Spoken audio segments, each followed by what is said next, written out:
네, 청기누설 시작하겠습니다. 저희 파트너 MC 장원 모셨습니다. 어서 오세요. 네, 추석 연휴 끝나고 처음으로 인사드립니다. 안녕하세요, MC 장원입니다. 추석 잘 사셨어요? 네, 잘 보냈습니다. 어디 성묘도 다녀오고? 아니요, 저 어디 별로 못 가고요. 저희 그 미용 관련된 뭘 좀 해가지고 예? 집에 그냥 집콕하고 있었습니다. 추석과 미용이 뭔 상관이 있어? 네, 쉴 때 해야죠 미용은. 아, 본인 미용을 네. 연휴를 이용해서 네. 뭐 어디 성형했나? 아니, 간단하게. 예. 그래? 제가 다크서클이 심해서 어, 항상 다크서클도 시술이 돼요? 나 장난 아닌데 밑에? 어떻게 그거. 제 병원 소개해드릴까요? 나는 안 될 것 같은데. 아니 효과가 큰 얼굴입니다. 오히려 조금만 손대면, 네. 얼만데? 네. 제가 나중에 지인 할인으로 해서 소개 한번 해보도록 지인 할인? 하겠습니다. 네. 아니 우리 촌철님들께 좀 예쁘게 보이고 싶어가지고 오. 다크서클이 너무 심해서 9시간을 자고 와도 잠 못 잤냐는 얘기를 10년을 듣다 보니까 내 앞에서 다크서클 얘기하면 안 되지. 내가 훨씬 심한데. 깔끔해질 수 있습니다. 네. 그래요? 이 눈 밑에 평탄화 작업을 하거든요. 이렇게 살짝. 그런다고 뭐 인생이 뭐가 크게 달라지는 거 아니에요? 어쨌든 우리 M장이 그렇습니다. 연예인이신데. 그건 아니고 그냥 이제 아무래도 많은 분들이 지켜보는 자리에 있다 보니까 좀 관리를 해야 되겠다는 생각에 맞아요. 처음으로 저도 이제. 그건 사실 시청자들에 대한 예의지. 네네. 그랬구나. 잘 예뻐지려고 한 게 아니라 정상화되려고 한 겁니다. 그러니까 저는. 이제 이거 끝나고 지인 할인 몇 프로까지 가능한지. 근데 매일 방송하셔야 되니까 또. 또 연휴가 언젠가 연휴 네. 나하고 상관이 없지 그래도. 네. 어쨌든 저는 그래서 우리 영부인께 굉장히 감사드리는 점이 있는 게. 이 미용 시술이나 무속에 대한 거리감을 상당히 좁혀주셨어요. 그래가지고 제가 어디 가서도 편히 얘기하고 있습니다. 예. 잠깐 어디 점도 보고 왔어? 네? 점도 보고. 이 주석 괜찮봐. 농담입니다. 예. 아니 어쨌든 그렇다고요. 그래서 네. 어디 가서 옛날에 이런 얘기 하기가 좀 부끄럽고 좀 꺼려졌는데 요즘은 저 사실 당당하게 다 밝히고 뭐 그러더라고. 네. 그리고 또 숨길 일도 없잖아. 그렇죠. 그러니까 그런 측면에서 좀 감사드립니다. 예. 자, 오늘 이야기를 한번 좀 시작을 해봅시다. 김건희 특검법이 발의가 됐어요. 네. 그리고 나서 참 오만 가지 이야기가 좀 다 나오고 있습니다. 대표적인 거 제가 몇 가지만 뽑아봤는데 이재명 수사 물타기용이다. 이런 주장 나온 거 있죠. 뭘 쪼잔하게 부인 문제를 건드리냐. 네, 이런 얘기도 있죠. 김건희가 문제면 김정숙은 뭔데. 이런 주장도 있죠. 네. 그다음에 어차피 국회 통과 못한다. 이런 이야기도 있어요. 네. 이게 이른바 김건희 특검법을 둘러싼 여러 논란의 줄기를 형성하고 있는 것들인데 네. 오늘 이것들을 한 방에 한번 좀 정리를 해봅시다. 네. 이 한 방에 정리를 하는데 뇌피셜로 정리하는 거는 좀 아닌 것 같고 네. 나름의 또 근거를 갖고 들이밀어야 되는 거 아니겠습니까? 객관적 근거가 존재합니까? 제가 그래서 한번 근거를 찾아봤는데 이게 네. 가장 좋은 근거인 것 같은데 네. 추석 연휴 들어가기 전에 거의 모든 언론이 추석 밥상에 뭐가 오를 거냐, 뭐 맨날 상투적인 기사긴 한데, 네. 뭐 이재명 사법 리스크와 김건희 요인 중에 어떤 거 더 밥상머리에 많이 오를까, 뭐 이런 거 다 예측 기사 네. 엄청 쏟아냈죠. 그다음에 또 추석 연휴 지나고도 또 그런 그러니까 분석 기사 엄청 많이 있었어요. 네. 관련해서 딱 추석 연휴 직전에 여론조사 2개가 나왔어요. 네. 그거부터 얘기를 하면 제가 볼 네. 때는 추정이 가능한 것 같은데. 첫 번째 여론조사는 MBC와 코리아 리서치가 9월 7일과 8일 이틀간 조사한 결과예요. 네. 여기서 이재명 수사 관련해서 표적 수사라는 응답이 평균 42.4, 네. 표적 수사가 아니다가 52.3% 나왔어요. 네. 그런데 중도층으로만 한정을 해서 한번 봤어요. 중도층으로만 한정해서 보니까 표적 수사다가 44%로 올라가요. 올라가네요. 보통은 이런 조사하면 중도층에서는 좀 내려가는 게 보통 인지상정인데. 그러니까 눈길을 끄는 거고. 네. 표적 수사가 아니다는 50.6%로 내려가. 네. 그다음에 김건희 특검 관련해서 특검이 필요하다는 응답을 보면 평균 62.7%예요. 네, 네. 필요하지 않다는 32.4%야. 네. 그런데 또 중도층만 봤어. 그랬더니 특검이 필요하다가 64.7%로 올라가. 이 특이한 현상이네요. 필요하지 않다는 29.3%로 내려가. 네. 요게 MBC 조사예요. 네. 근데 혹시 이제 그 특정 조사만 가지고는 이게 이제 약간 편향될 수 있으니까 또 하나의 조사를 말씀드리면 네. SBS와 넥스트 리서치가 8일과 9일 이틀간 조사한 게 있어요. 네. 여기서도 보면 이재명 수사 관련부터 봅시다. 정치보복 수사라는 응답이 평균 42.1 나왔어. 법과 원칙에 따른 수사다가 50.3% 나왔어요. 네. 근데 역시 또 중도층으로만 뽑아봤어요. 네. 정치 보복 수사다라고 하는 게 41.2%로 내려가요. 네. 법과 원칙에 따른 수사다는 51.4%로 약간 올라가요. 네. MBC하고 약간의 미세한 차이가 네. 있어요. 그러면 김건희 특검은 어떨까를 한번 봤어요. 김건희 특검 적절하다가 55% 나왔어요. 평균. 적절하지 않다가 36.9% 나왔어요. 네. 그런데 중도층으로 한정해서 보니까 특검 적절하다가 64.5%로 껑충 뛰어. 네. 반면에 적절하지 않다는 30.1%로 내려가.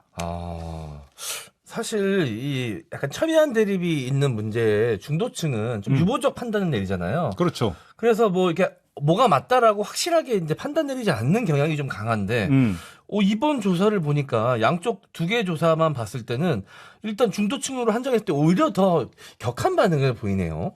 그리고 여기서 이재명 수사와 네. 이 김건희 특검 가지고 딱 비교를 해보면 네. 특히 중도층에서 어떤 현상이 나타나고 있냐면 김건희 관련 의혹에 대해서 매우 심각하고 부정적으로 바라보고 있다는 거예요. 네.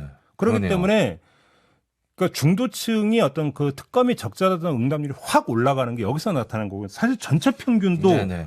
그러니까 올라가는 거니까 그렇지 않습니까? 네. 이렇게 놓고 본다면 심지어 중도층마저도 김건희 특검에 대해서는 60% 이상이 찬성한다라는 거잖아요. 그러면 김건희 특검에 관해서는 진보 중도 연합이 형성이 됐다는 얘기거든요. 네, 의식적으로. 그러네요. 그러면 여기서 아까 제가 김건희 특검과 관련해서 나오고 있는 논란의 줄기 가운데 하나로 이야기했던 뭘 쪼잔하게 부인 문제 가지고 건드리냐. 네. 이 주장은 여기서 기각되어 버려요. 네. 그러네요. 여기서 좀 탈락이네요. 왜냐하면 국민의 다수가 이거는 심각하고 부정적으로 보는 것이 이미 확인이 됐으니까 뭘 쪼잔하게 그러냐가 아니라 이건 중대사라고 보고 있다라는 거죠. 여기서 일단 논란의 네 가지 갈래 가운데 하나는 일단 여기서 탈락. 그러면 또 나머지 두 개를 보기 위해서 다시 여론조사로 돌아가겠어요. 네. 이번에는 제가 어떤 걸 봤냐면 그냥 일단 나열을 할게요. 일단 MBC 조사부터 봅시다. 이재명 수사와 관련해서 표적 수사라고 하는 응답을 봤는데 네. 이재명 수사는 표적 수사라고 하는 것에 대한 민주당 지지층만 뽑아가지고 네. 표적 수사라고 한 응답보다 네. 어떤 게 더 높냐면 3.9%포인트가 높아요. 민주당 지지층이 네. 38.5%였는데 민주당을 지지한다는 정당 지지율이. 네. 근데 이재명 수사는 표적 수사라는 응답률은 민주당 지지율보다 3.9%포인트가 높았다라는 거예요. 네. 민주당 지지층 지지율보다 이 표적 수사에 대해서 표적 수사가 맞다라고 대답하는 게 훨씬 더 높다는 제가 거는 이걸 왜 중도층이 움직였다는 얘기죠. 그렇지. 민주당 지지층은 당연히 표적 수사라고 본다고 전제하고 네. 하니까 민주당 지지층보다 표적 수사라는 응답률이 높았다라는 점을 보는 거고요. 여기서도 마찬가지로 또 중도층만 뽑아서 봤어. 네. 그랬더니 중도층은 오히려 평균보다 5.6%포인트가 더 높아. 네. 올라갔습니다. 그러면 요번에 그러니까 김건희 특검 관련해서 윤석열 지지층 중에서 왜냐하면 부부잖아요. 네. 그래서 윤석열 대통령을 지지하는 지지층에서 특검이 필요하지 않다라는 응답률이 30.4%였어요. 네. 그런데 특검이 필요하지 않다라는 그 응답 2.4%포인트가 올라가요. 근데 중도층으로 또 한정을 하면 네. 윤석열 지지층 25.6% 대비 특검이 불필요하다 응답은 3.7%포인트로 높아. 그런데 SBS로 갑시다. 네. 민주당 지지층 27.1% 대비해서 이재명 수사는 정치 보복이라는 응답이 15.0%포인트가 높아요. 민주당 지지층이 아닌 계층에서도 이건 정치 보복이다라는 생각이 좀 크게 좀 널리 퍼져 있다라는 볼 수 있겠네요. 민주당 지지층 빼고 15%의 그 응답자가 이건 보복 수사다 이렇게 지금 보고 있다라는 거예요. 네.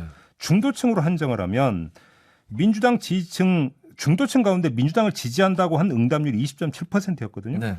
대비 정치 보복이라는 응답은 20.5%포인트가 올라가요. 상당히 많이 높아지네요. 그럼 상당히 많은 중도층이 지금 이 이슈에 대해서 좀 부정적 의견을 갖고 있다. 이재명 김건희- 수사에 대해서 그렇게 보고 있는 이재명 거죠. 수사에 대해서. 그러면 김건희 특검을 볼까요? 전체 평균으로 보면 그 윤석열 대통령 지지율이 31.4% 나왔거든요. 그런데 이거하고 비교해 보면 김건희 특검이 부적절하다. 왜냐하면 윤석열 대통령을 지지하는 사람들은 대부분 네. 특검을 부적절하다고 봐야 되겠지, 상식적으로. 네. 근데 특검이 부적절하다는 응답은 5.5%포인트 높아요. 이재명 정치보복 수사라고 하는 거고 비교를 해봐요. 두 번째, 또 중도층으로 한정하니까 윤석열 대통령 지지한다는 응답이 25.6% 나왔는데 네. 특검이 부적절하다는 응답은 그것보다 4.5%포인트가 높아져요. 높아지긴 하는데 이재명 정치보복 수사라고 하는 거 높아지는 거고는 게임이 안 될 정도로 미미하다. 그러니까요. 20.5%가 높아졌는데 여기서 4.5%만 높아졌으니까. 이렇게 놓고 보면 이재명 수사와 김건희 어떤 특검이라고 하는 거 대비 부분에 있어서 이재명 수사에 대해서 부정적으로 보는 게 훨씬 더 우세하다라는 거예요. 한마디로 이야기를 하면. 네. 그러니까 여기서 두 가지가 또 기각이 돼요. 김건희 특검은 이재명 수사 물타기용이라고 하는 국민의힘 주장이 별로 먹히지 않고 있다. 라고 하는 게 여기서 확인이 돼요. 네. 그래서 기각. 네. 또 하나. 김건희 의혹만 문제냐? 김정숙 의혹도 문제다.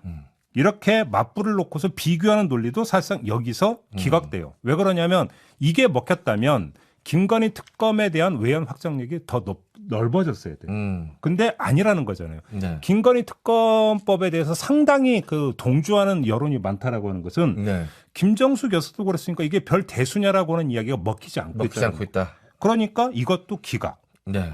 그러니까 네 갈래의 어떤 뭐냐면 김건희 특검법을 둘러싼 논란 가운데 세 가지가 이미 여기서 기각되어 버렸다. 네. 그러니까 더 이상 논할 이유도 없어져 버렸다. 이런 이야기가 되는 거 아니겠어요? 네. 자, 그럼 나머지 하나만 남겨놓고 좀 더 분석을 더 들어가 봅시다. 유독 김건희 의혹의 부정적인 이유, 특히 중도층이, 이건 평균도 마찬가지예요. 네. 이걸 보면 일단 표면적 분석의 결과는 사안의 성격이 악성이라는 점이 일단 가장 먼저 눈에 들어와요. 뭐냐면 대선 전에 불거졌던 도덕성 문제가 있어요. 김건희 여사를 둘러싼 네. 허위 경력 의혹이라든지 도이치모터스 주가 조작 의혹이라든지 이런 것들이 있잖아요. 네. 근데 이게 해소가 안 되고 계속되고 있다는 거예요. 계속되고 있는 네. 문제가 있고, 근데 이것이 도돌이표만 되고 있다면 별 문제일 수 있는데 그게 아니라 대선 후에 네. 또 처신 문제가 새롭게 불거졌다는 거예요. 네. 예를 들어서 인사 개입 의혹, 이권 개입 의혹, 거기다가 필요 이상의 동선 노출 이런 것들이 계속 끊임없이 논란거리가 되면서 네. 이게 새로 불거진 거잖아요. 그러니까 뭐냐면 흘러간 옛 노래는 끊임없이 리바이벌 되고 있는 데다가 네. 여기다가 새로운 유행가가 출시가 겹쳐버렸다는 거예요. 네. 그러니까 뭐냐면 김건희에 대한 주목도가 높아질 수밖에 없어요. 근데 그 주목도라는 게 거의 대부분이 부정적 주목도라는 거죠. 네. 이게 그런 것 같습니다. 이 과거 대선 전에 나왔던 의혹이 계속해서 도돌이표만 된다 그러면 국민들도 피로감을 느꼈을 텐데. 식상한 거지. 식상했을 텐데 뭔가 다른 의혹들이 계속해서 제기가 되니까 오히려 전에 있었던 의혹에 대해서 부정적 약간 확신이 좀 견고해지는 느낌? 그렇지. 오히려 상호 뭐냐면 상쇄시키는 게 아니라 상호 강화시켜주는. 그러니까요. 그런 느낌이 좀 있습니다. 여기다가 또 하나의 기재가 있는 게 뭐냐면 배우자인 윤석열 대통령의 공정과 상식이라고 하는 것을 기준점으로 김건희 의혹을 바라본다라는 거예요. 네. 그러니까 부정적 인식은 더 심해질 수밖에 없는 거지. 네. 이게 일단 제가 볼 때는 유독 김건희 의혹의 부정적인 이유라고 저는 봐요. 근데 이거는 정태적 분석이다. 정태적 분석. 이걸 이걸 뛰어넘는 동태적인 분석 요인이 추가된다라는 거예요. 그게 뭐냐면 네. 여권의 대응 능력이에요. 아, 무슨 말씀이신지 대충 알 것 같습니다. 그렇죠. 네. 응? 잘 봐요. 김건희 의혹이 불거지면 그거 아니야. 라고 팩트 폭격을 하면서 팩트로 조지는 게 아니라 네. 다른 걸 끌고 오잖아요. 네. 그러면 이재명 수사 이거 물타기 하려는 것밖에 아니잖아. 그래? 김정숙 여사는 어땠는데? 무슨 얘기냐면 김건희 의혹을 해소시키는 게 아니에요. 김건희 의혹을 해소시키기 위한 대응이 아니라 김건희 의혹을 덮기 위한 대응이다. 다른 걸 끌고 와서 네네. 차단막을 끌고 와서 그걸로 덮어버리려고 한다는 거예요. 정면 대응이 아니라 팩트 반박이 아니라 회피성, 우회 대응을 하고 있다는 거죠. 이게. 네. 이 대응력에서 문제가 발생하는 건데 그러면 여기서 그러니까 제가 동태적 분석이라고 하는데 왜 이런 대응으로 그치고 있느냐 이걸 봐야 되는 건데요. 잘 봐요.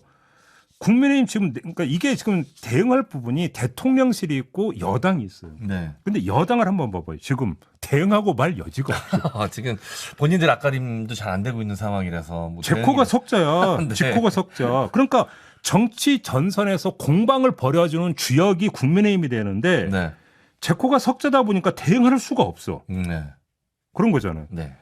그러면 자 여기서 이게 바로 이제 동태적 분석이라는 부분이 뭐냐면 싸움이 안 되고 있다라는 거예요. 파이팅이 안 되고 있다는 게 지금 문제가 발생하는 건데. 이슈 방어가 전혀 안 되고 있다. 그러면 여기서 하는 이렇게 그러면 이제 그 아주 상식적인 이제 질문을 던져줘야죠. 언젠가도 국민의힘은 정비를 하겠지. 네. 정비를 하면 그러면 대응력이 일치월장 확 올라가면서 민주당을 압도할 수 있겠는가? 제가 볼 때는 아니라고 보는 거예요. 여기에 동태적 분석의 핵심 또 하나가 여기서 나오는데 네. 조금 아까 말씀을 드렸잖아요. 김건희 의혹이 불거지면 그 의혹을 해소하는 걸로 가야 되는데 덮으려고 한다고 했잖아요. 네. 해소를 하려면 사실관계를 정확히 파악하고 있어야 돼요. 그렇죠. 그래서 뭐냐면 팩트로 조지를 수 있어야 돼요. 그러려면 팩트에 접근할 수 있어야 돼요. 그렇죠. 이 김건희 여사 관련된 의혹을 제대로 해명을 하고 뭔가 팩트를 근거를 대서 이거에 대해서 해명을 하려면 잘 알고 있어야 되는데 근데 과연 여당 내부에 김건희 여사에 관련된 이야기를 정확하게 팩트를 알아낼 수 있는 사람이 과연 있을 것이냐 이런 의문을 제기하시는 거죠. 없다라는 거죠. 없다. 접근이 안 네. 되고 있잖아요. 심지어 국민의힘은 둘째치고 대통령실도 지금 접근이 안 되고 있는 거잖아요. 네. 김건희 여사에 대해서. 그러니까 이상한 해명이 계속 나오고 있는 거잖아요. 응? 좀 봐요. 사적 채용 논란, 사적 그 공사 발주 논란, 그다음에 뭐 사적인 초청 논란. 이건 이제 대통령 취임식 얘기하는 네네. 거고. 그다음에 귀금속 논란. 여기서 연거푸 확인된 게 뭐예요? 대통령실조차 김건희 여사로부터 팩트 공급을 받기는커녕 오히려 팩트 확인하기 위해서 여사님 이게 어떻게 된 건지 사실관계 좀 네. 소상히 밝혀주세요라고 말도 못하는.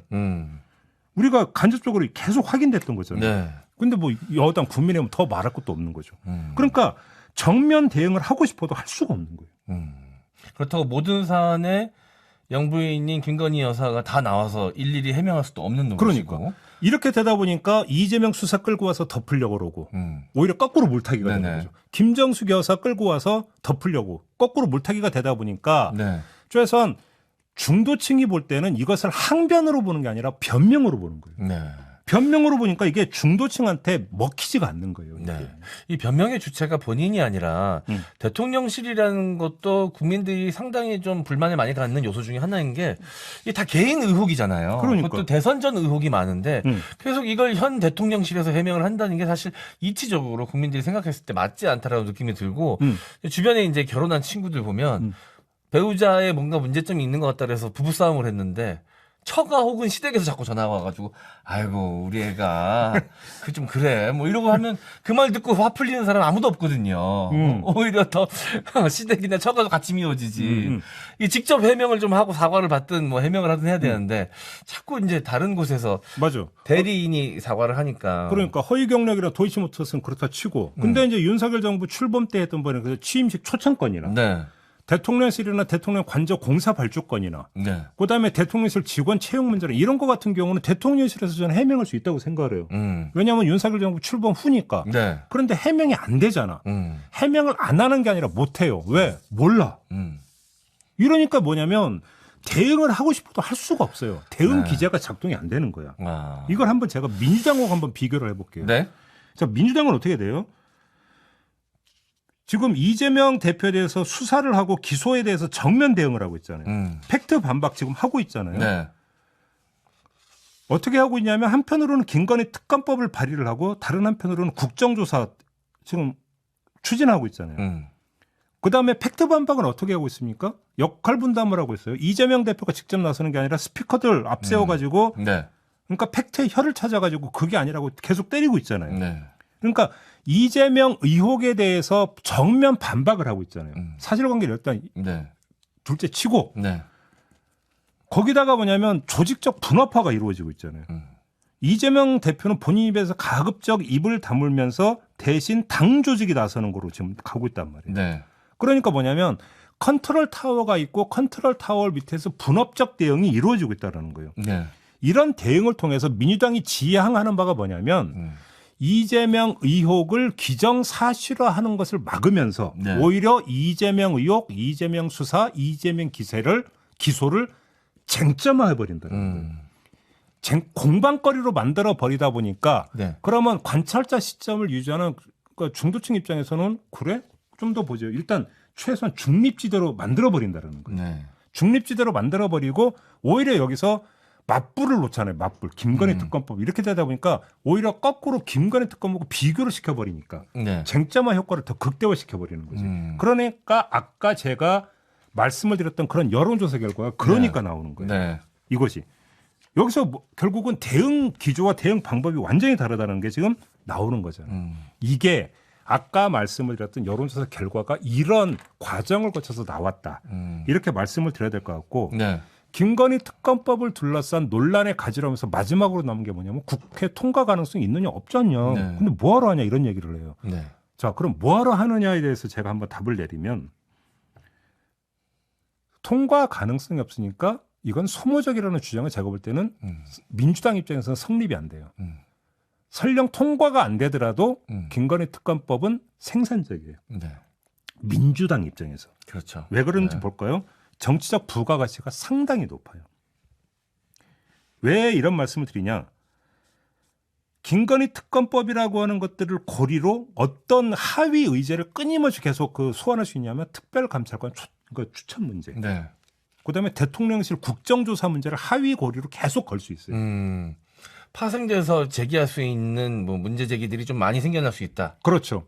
그러니까 특검법을 추진했는데 안 되니까 아닌가 보네 손 탈탈 털고 돌아서는 전부 아니면 전무인 게임이 아니라 네. 이건 절대로 믿져도 본전은 아닌 믿져도 남는 게임이라는 거예요. 믿져도 남는. 민주당 입장에서는 절대로 믿질 수 없는 게임이라는 거예요. 네. 믿져도 남는 게임인데 좀 밀어붙이는 거죠. 이게 네. 어떻게 소모적이고 비생산적이냐라는 거죠. 정치적인 측면만 놓고 보면 민주당 입장에서는 이거는 부가가치를 상당히 높일 수 있는 초과 이윤을 얻을 수 있는 거리예요. 네. 그러니까 계속 만지작거리는 거죠. 계속 만지작거리면서 계속 쟁점화시키고 있는 거죠. 네. 이걸 봐야 되는 거죠. 그러니까 기능적으로 결과론적이고 기능적으로 통과가 될 거냐 말 거냐라고 하는 것들은 되게 단순한 접근이고 네. 과정을 그러니까 중시해서 볼 필요가 있다는 거죠. 그래서 김건희 특검법이 어떤 용도로 활용되고 있는가 이걸 봐야 된다는 거지. 네. 이 점을 말씀을 드리고 네. 다시 한번 이제 총정리 반복해서 총정리를 하면 이런 거예요. 여권의 경우 보면 대통령실이 개편이 되고 국민의힘 지도부가 새로 구성된다고 하더라도 여권 대응력이 올라갈 여지는 제가 볼 때는 별로 없어요. 조금 전에 말씀을 드린 대로 김건희 의혹 관련 팩트의 개방성, 투명성 이게 담보돼야만 정면 대응이 가능해지는 건데 네. 여기에 정면 대응이라고 하는 건 어떤 것도 포함되냐면 깨끗이 시인하고 사과하는 것도 포함이 되는 거죠. 네. 그래서 털어버리는 거. 근데 접근이 안 돼요. 성역이 되어버렸기 때문에 이걸 할래야 할 수가 없어요. 네. 계속 쳇바퀴에 좀 돌 수밖에 없다. 이게 여권의 현실이라는 거예요. 야권의 경우를 놓고 볼까요? 지금 이 상태가 계속된다면 민주당은 그냥 칼을 뽑을 필요도 없는 칼자루에 손만 대고 있는 거잖아. 뽑는다 이러는 거잖아요. 네네. 근데 이게 효과가 있으니까 안 뽑죠. 네. 굳이 뽑을 이유가 뭐 있어? 뽑을 거. 나 뽑을 거야. 이것만 하고 있는 거잖아요. 네. 옛말에 찌르는 칼보다 겨누는 칼이 무섭다는 거예요. 아, 있죠. 그런 말 있죠. 그런 거잖아요. 네. 다만 한 가지 변수는 있어요. 이재명 그 대표 관련 의혹이 김건희 그 여사 관련 의혹보다 반응이 상대적으로 덜 부정적인 데는 어떤 요인이냐면 아까 김건희 여사 요인과 정반대. 흘러간 옛 노래가 대부분이라는 거예요. 지금까지는. 네네. 그러다 보니까 식상하다라는 거죠. 한데 지금 검찰 경찰이 총동원해서 지금 다 털고 있잖아요. 네. 여기서 만약에 대선 과정에서 나오지 않았던 새로운 의혹 내지 비리 의혹이 나온다면 그때는 얘기가 달라질 수가 있어요. 제가 볼 때는 변수는 딱 이거다. 네. 변수는 이거라고 지금 봐야 되는 거고 아마 민주당도 제가 볼 때는 촉각을 여기에 곤두세우고 있을 것이다. 이거에 따라서 판이 조정될 여지는 있다. 근데 그것만 빼고 놓고 본다면 민주당 입장에서는 지금까지 좋게 네네. 온 것이다. 이렇게 봐야 된다는 거. 단 하나 좀 걸림돌이 될 수도 있는 게 이제 민생이 우선이다. 뭐 이 이슈가 또 생겨날 수도 있을 것 같긴 한데 네. 김건희 씨 관련된 의혹들이 대부분 이제 경제 관련된 것이나 뭐 귀금속 이야기 이런 것들이 있기 때문에 오히려 민생 문제도 약간 얽히는 느낌이 좀 있어요. 제가 볼 때는 민생은 오히려 드라이브를 거는 게 좋아요. 민생을 건다고 해서 제가 볼 때는 김건희 의혹이 묻히지를 않아요. 네. 오히려 그렇게 저는 되지 않는다고 보고 오히려 거기서 이제 민생 드라이브를 거는데 누가 주도권을 쥐고 이제 네. 가느냐가 이제 문제가 될 것이고 민주당이 만약에 주도권을 진다면 그거는 결국 이재명 대표에 대한 평가로 연결이 되는 거고 결국 이재명 대표의 어떤 그 사법 리스크에 대한 방어력을 거기서 좌우하지 않겠습니까? 네네. 그런 점에서 저는 그거는 별개의 사안이고 중화되는 사안이라고 저는 생각을 합니다. 오히려 함께 투트랙으로 그렇죠. 끌고 나갈 수 있는 사안이다. 그리고 그렇게 되는 게 맞는 거고요. 네. 네. 혹시 민정수석실이나 제2부속실이 존재하고 있었다면 이렇게까지 문제가 불거지진 않았을까요? 그러니까 이제 그 시스템적으로는 당연히 그런 지적이 나오죠. 뭐 근데 이제 힘이 세서 그런 것이기 때문에 네. 뭐 그런 부분이 있겠지만 최소한 경계되고 하다못해 대통령한테 끊임없이 아니 되옵니다. 이건 이렇게 해야 됩니다라는 얘기라도 올라갈 수 있는 뭐가 될 거 아니겠습니까? 통로라도 있었겠죠. 그 제가 그 좋아하는 MBC 프로그램 중에 구해조음조라고 있습니다. 네. 구해조음조의 명대사 중에 하나가 있습니다. 네. 없는 것보단 나. 없는 것보단 나. 민정수석실이나 제2부속실 당연히 그런 거 아니에요? 그게 제가 볼 땐 정답인 것 같은데. 구해줘 홈즈 저도 즐겨봅니다. 저 되게 좋아하는 프로예요. 혹시 주거 환경이 지금 좀 불안하십니까? 왜냐면 제 이제 그 은퇴 후에 삶을 이제 그 구상을 하면서 네. 뭐 부동산 투자가 아니라 은퇴 후에 삶. 저도 아주 그 예쁜 집 보면 보는 것만으로 근데 힘이 이제 보면 알아. 시골 출신이라 저기 저 옆에 뭐가 있고 네. 풀이 연지 여름 되면 얼마나 잘하고 네. 그러면 내가 이제 낫지를 얼마나 해야 되고 이런 것까지 계산이 되죠. 네. 알겠습니다. 우리 촌철님들께서 남겨주신 의견도 저 한두 가지만 좀 소개를 해드리도록 하겠습니다. 임금님 귀에 캔디님 자주 의견 남겨주시는 분이신데요. 김건희 특검 안 했으면 좋겠어요. 대한민국 국민으로서 이미 너무 창피합니다. 어떤 마음인지는 알겠습니다. 살짝만 털어도 뭐가 나올 것 같은데 더 이상은 나 뜨겁고 싶지가 않습니다. 네. 근데 언젠가는 부상하게 돼 있는 거라는 거잖아요. 진실은. 네. 어쩔 수 없이 지나가야 되는 과정이다. 예. 데이지님, 민주당도 진심으로 김건희 특검법에 박차를 가할 생각인지 가끔은 의심스러울 때가 있어요라고 하셨는데. 지금 쉽게 하면 민주당 입장은 그 흔히 하는 표현은 꽃놀이패를 쥐고 있는 거예요. 네. 저는 그렇게 봐요. 이제 지도부가 바뀌고 이제 본격적으로 활동을 시작했으니까 좀 달라지는 모습이 좀 보이지 않을까라는 생각도 듭니다. 네, 자 이렇게 소개해드렸습니다. 네, 이렇게 하고 청기노선은 마무리하고요. 네. M장은 또 짤짤이 쇼로 보내드리도록 하겠습니다. 네, 감사합니다. 수고했어요. 감사합니다. 네.